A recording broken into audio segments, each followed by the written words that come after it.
Nah, kita doakan ya semoga ke depan sistemnya semakin baik, semoga daerah-daerah bisa ya semakin sejahtera sehingga keuangan daerah bisa digunakan untuk menggaji P3K dan akhirnya di tahun 2024 ini kuota P3K bisa diusulkan maksimal oleh masing-masing daerah.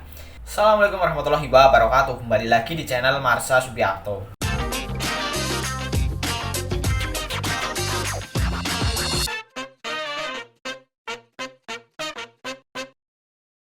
Pada kesempatan kali ini kita akan kembali membahas informasi menarik.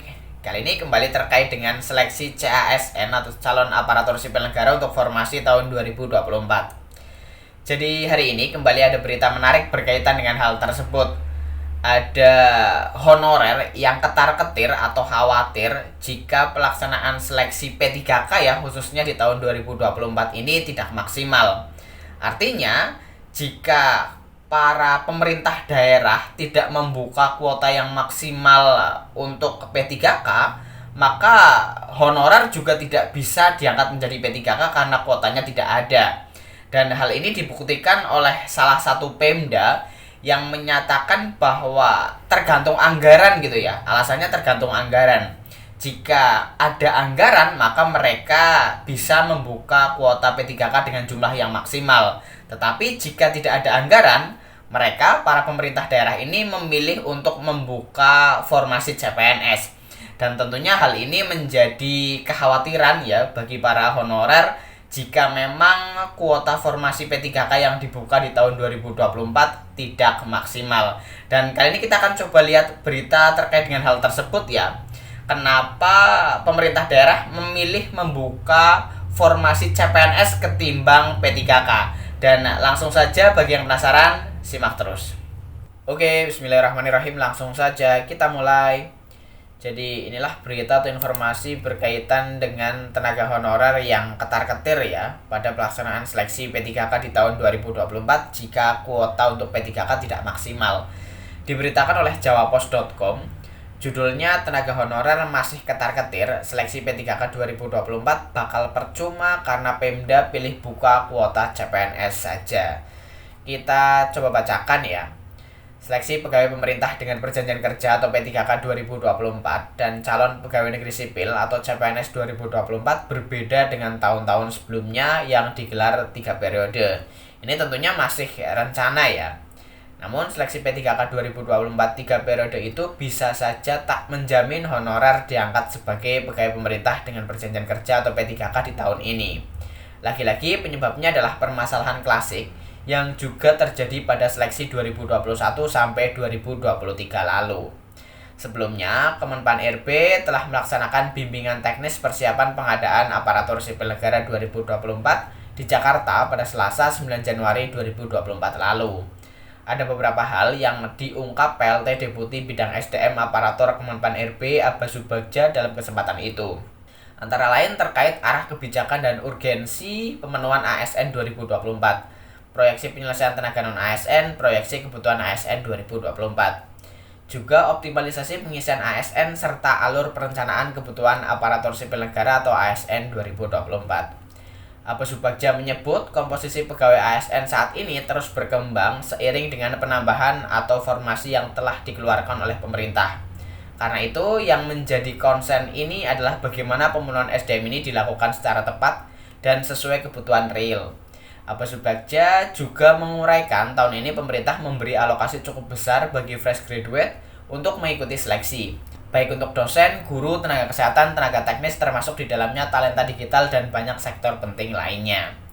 Untuk pengusulan kebutuhan ASN baik CPNS 2024 dan P3K dijadwalkan akan dibuka sampai dengan 31 Januari 2024. Pengusulan tersebut harus disampaikan kepada Kemenpan RB melalui aplikasi formasi elektronik atau e-formasi. Sementara rekrutmen CASN 2024 direncanakan akan digelar dan jika memungkinkan dapat dilakukan paling banyak 3 kali dalam 1 tahun. Untuk tahap pertama, pelaksanaan rekrutmen CASN 2024 yang terdiri dari seleksi CPNS dan P3K dilaksanakan pada Mei 2024. Untuk tahap pertama, diharapkan semua kementerian, lembaga, dan daerah dapat memasukkan data dalam platform digital. Ini ditargetkan nanti bulan Mei sudah dilakukan tes, dan jika masih kosong lagi, masih bisa tes berikutnya, ungkapnya. Akan tetapi upaya pemerintah pusat itu sepertinya belum sinkron dengan pemerintah daerah. Karena di saat pemerintah pusat ingin menuntaskan seluruh penyelesaian honorer, pemerintah daerah justru pusing memikirkan anggaran gaji pegawai pemerintah dengan perjanjian kerja atau P3K. Pasalnya, pengangkatan honorer jadi pegawai pemerintah dengan perjanjian kerja mau tidak mau harus juga berbicara soal kemampuan anggaran atau kas daerah. Salah satunya Pemprov Sumatera Utara yang masih dibuat pusing dengan besarnya kuota P3K 2024 yang akan diusulkan. Kita masih menghitung kemampuan keuangan daerah karena P3K itu pada akhirnya jadi beban keuangan daerah. Tidak ditanggung pemerintah pusat, ujar Kepala Badan Kepegawaian atau BKD Sumatera Utara, Safrudin, Rabu 10 Januari 2024. Karena itu, usulan formasi P3K 2024 tentu saja akan disesuaikan dengan kekuatan keuangan daerah. Makanya kita kalkulasi dulu kemampuan keuangan. Kami sudah dapat juga kabar dari BKAD bahwa untuk kuota masih harus kita diskusikan secara matang, jelas Safrudin. Pertimbangan lain adalah adanya aturan yang melarang bahwa anggaran belanja pegawai tidak boleh lebih dari 30% dari total keseluruhan APBD. Jangan sampai nanti justru menguras keuangan daerah, sehingga malah menghambat pembangunan di Sumatera Utara, kata Safrudin. Jika dalam penghitungan ternyata kas daerah tidak mampu menampung P3K 2024, maka Pemprov Sumut hanya akan mengambil kuota CPNS 2024 saja. Alasannya karena CPNS sepenuhnya akan ditanggung oleh pemerintah pusat. Mungkin kita akan lebih cenderung kuota CPNS yang akan kita ambil, bukan P3K. Karena CPNS itu merupakan beban pusat, tegasnya. Kondisi serupa juga diutarakan Sekda Kota Mataram lalu Alwan Basri. Saat ini Pemkot Mataram tengah melakukan kajian dan penghitungan kebutuhan ASN 2024 yang jadi acuan usulan formasi CPNS 2024 dan P3K 2024. Dia menjelaskan untuk penghitungan dan usulan ASN, daerah tidak hanya menghitung kebutuhan SDM semata, tapi juga harus memperhitungkan kekuatan anggaran untuk kebutuhan penggajian pegawai pemerintah dengan perjanjian kerja. Sementara anggaran gaji ASN tidak boleh lebih dari 30% APBD, termasuk untuk gaji pegawai pemerintah dengan perjanjian kerja. Di sisi lain, dana alokasi umum atau DAU hingga saat ini belum pernah bertambah. Karena itu, pemerintah daerah harus bekerja keras mencari sumber-sumber baru pendapatan asli daerah atau PAD dengan mendorong pejabat-pejabat yang mengelola PAD.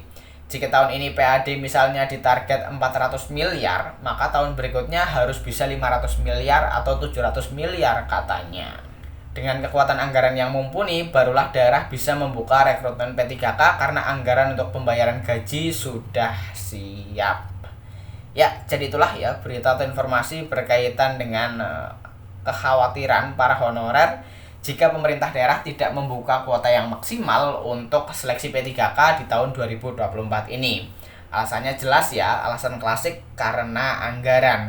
Karena P3K digaji dengan anggaran daerah, bukan anggaran dari pusat, maka pemerintah daerah juga harus memperhitungkan bagaimana kemampuan keuangan daerah untuk menggaji P3K tersebut, sehingga tentunya kuotanya terbatas gitu ya. Berbeda halnya jika daerah tersebut memiliki PAD yang tinggi seperti tadi ya yang disebutkan di Mataram kalau nggak salah. Mereka harus mencari PAD yang lebih besar agar mereka bisa merekrut P3K dengan jumlah yang semakin banyak. Dan kita doakan ya semoga ke depan sistemnya semakin baik, semoga daerah-daerah bisa ya semakin sejahtera sehingga keuangan daerah bisa digunakan untuk menggaji P3K dan akhirnya di tahun 2024 ini kuota P3K bisa diusulkan maksimal oleh masing-masing daerah. Jadi mungkin itu informasi yang bisa disampaikan pada kesempatan kali ini. Jika ada tanggapan atau pertanyaan silahkan tinggalkan di kolom komentar.